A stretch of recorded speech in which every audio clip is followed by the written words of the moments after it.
শুধু দর্শক, জাতীয় প্রেস ক্লাবের সামনে আমরা দেখতে পাচ্ছি এই ভদ্রলোক একটি হ্যান্ড মাইক নিয়ে সচেতনমূলক কথা বলছেন, প্রচার করছেন। জাতীয় প্রেস ক্লাবের সামনে আপনি এসেছেন, আপনার নাম পরিচয় দিয়ে বলুন, কি জন্য আপনি এই উদ্দেশ্য নিয়ে বলছেন? নাম পরিচয়। হচ্ছে আক্তার হোসেন তালুকদার। আমার বাড়ি হচ্ছে সদরপুর থানায় এবং সদর থানায় মোটরচর গ্রাম। আর আমি এসেছি জেলা হচ্ছে ফরিদপুর জেলা। আর আমি মানব জাতিকে, সমস্ত পৃথিবীর মানুষদেরকে বাংলাদেশ সহ সচেতন করতে আসছি, এই জন্য যে টোটাল মানব জাতি আজ তাদের মনুষ্যত্ববোধ হারাচ্ছে। আর এই মনুষ্যত্ববোধ সম্পর্কে মহান প্রতিপালক মানুষদেরকে মনুষ্যত্ববোধ হিসাবে কি শিক্ষা দিয়েছে, সেই শিক্ষাগুলো বলার জন্য আমি এই প্রেস ক্লাবের সামনে হাজির হয়েছি।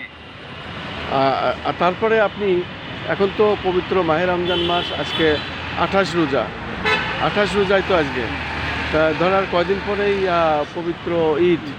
তা এই যে ঈদ উল ফিতর এর আগে সাধারণত কিশোর গ্যাংদের বেশ প্রভাব বেড়েছে এবং যারা মাদক নিয়ে ব্যবসা করে এবং মাদক খায়, সেবন করে, তাদেরও দেখতে পাচ্ছি। পাশাপাশি ধর্ষণ এবং খুন বেড়ে গেছে। এই বিষয়ে কোনো মন্তব্য থাকলে বলেন। হ্যাঁ, বিষয় হচ্ছে এইদিকে আল্লাহ পাক বলেছে 6 নম্বর সূরায় 151, 152, 53 নম্বর আয়াতে, যে বলেছে যে তোমরা এই মানুষদেরকে অশ্লীলতার নিকটেও যাবে না, প্রকাশ্য হোক গোপন হোক, আর তোমরা মানুষের হক নষ্ট করবে না, আর তোমরা মাপ এবং ওজনও কম করবে না, আর তোমরা ন্যায় বিচার করবে, ইনসাফ করবে, এবং এখানে কোনো গরমিল করবে না যদি নিজের লোকের বিরুদ্ধেও হয়।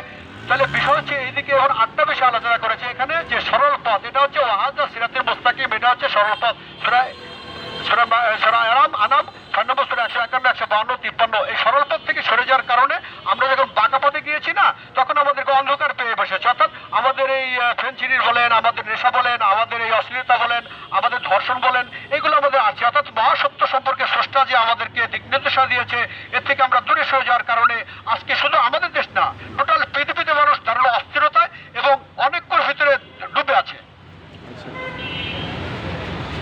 আমাদের দেশে এখন নতুন সরকার, মাননীয় প্রধানমন্ত্রী তারেক রহমান, এবং উনি ওনার মা এবং ওনার আব্বার আদর্শেই চলছেন, খাল খনন করছেন, এবং এই খাল খনন করাতে দেশের অনেক সম্পদ বৃদ্ধি হবে। যেহেতু অবৈধভাবে বাড়ি, মার্কেট সব করেছে, জায়গা দখল নিয়েছে, খাল বন্ধই হয়ে গেছে এক হিসাবে, সেটা শুরু করছে। এটা আপনি কী মনে করেন? আর পাশাপাশি আরেকটি বিষয়, সেটা হচ্ছে এই যে গুম আর খুনটা অন্তত বন্ধ, গুম বন্ধ হয়েছে, আয়নাঘর বন্ধ হয়েছে, কিন্তু খুনটা বন্ধ হয়নি, শিশু দর্শন বন্ধ হয়নি, এমনি দর্শন বন্ধ হয়নি। এই বিষয়ে আপনি কি বলতে চান? আলহামদুলিল্লাহ, অত সুন্দর একটা প্রশ্ন করেছে আমার ভাই।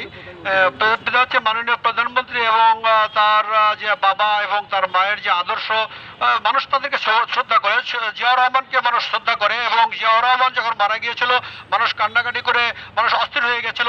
তার ছেলেকে আল্লাহ পাক ক্ষমতা এনেছে, ক্ষমতা আল্লাহ তাকে দিয়েছে। এখন সেই ক্ষমতা সে কিভাবে প্রয়োগ করবে, কিভাবে অ্যাক্টিভিটিস প্রদর্শন করবে, সেটা তার বিষয়। আমি বিভিন্ন জায়গায় কথা বলি, যখন আওয়ামী লীগ সরকার ক্ষমতা ছিল তখন আমি কথাগুলো বলেছিলাম, ওমাল্লামি হাকাম বিমা আনজালাল্লাহু ফাউলাইকা হুমুল কাফিরুন ফাসিকুন জালেমুন, যারা আল্লাহর বিধান অনুযায়ী ফয়সালা করে না, তারা কাফের, তারা ফাসিক, তারা জালেম। এখন বিষয় হচ্ছে, এটা হচ্ছে সরকারের বিষয়। আমি কথাগুলো বলছি, সে আল্লাহ পাকের বিধান অনুযায়ী যদি জীবনযাপন করে, দেশের মানুষকে পরিচালনা করে, সে আল্লাহ পাকের রহমত সবার আগে পাবে। এবং অসহায় নিপীড়িত মানবতার যে বিষয়টা, খাল খনন অত্যন্ত ভালো বিষয়। বাংলাদেশের শুকিয়ে যাচ্ছে, বাংলাদেশের নদীগুলো, খালগুলো শুকিয়ে যাচ্ছে। এখানে যদি পানি থাকে, মৎস্য চাষ হবে এবং এখানে মানুষের উপকৃত হবে।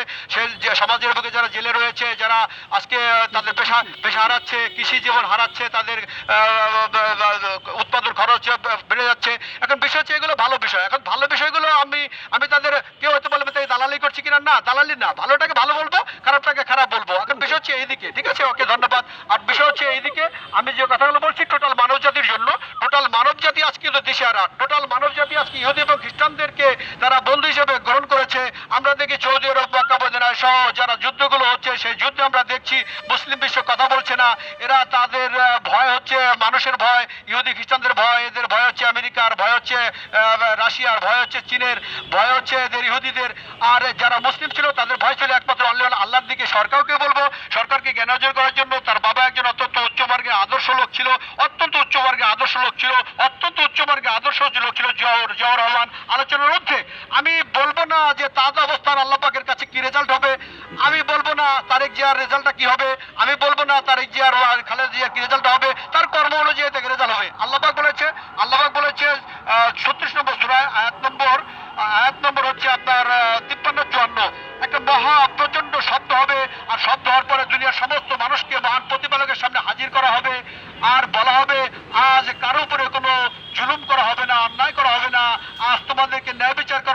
তোমরা দুনিয়ার বুকে যা করতে শুধু তারই প্রতিফল তোমাদের দেওয়া হবে। সকল মানুষের জন্য বলছি, জামাত ইসলাম হোক, ওই বিএনপি হোক, জাতীয় পার্টি হোক, জামাত ইসলাম, সকলে বলবো, এবং সব দল মত পথ ভুলে গিয়ে আমাদেরকে আমাদের পিতা যে রয়েছে ইব্রাহিম আলাইহিসসালাম, সেই ইব্রাহিম আলাইহিসসালামের পিতাকে গ্রহণ করে তার যে অ্যাক্টিভিটি ছিল ইন্ডিয়া জাহাত ওয়াজিলিল্লাহি ফাতাসসামাতু আলার হানিফা ওয়া মানওয়াশিকিন 6 নম্বর সূরা আয়াত নম্বর 79, আমি সকল দিক থেকে মুখ ঘুরিয়ে আকাশ এবং জমিনে যত দল মত পথ রয়েছে সব দিক থেকে মুখ ঘুরিয়ে বিশ্বপতি বলে আল্লাহর দিকে মুখ করলাম, আর আমি মুশরিক অন্তর্ভুক্ত না।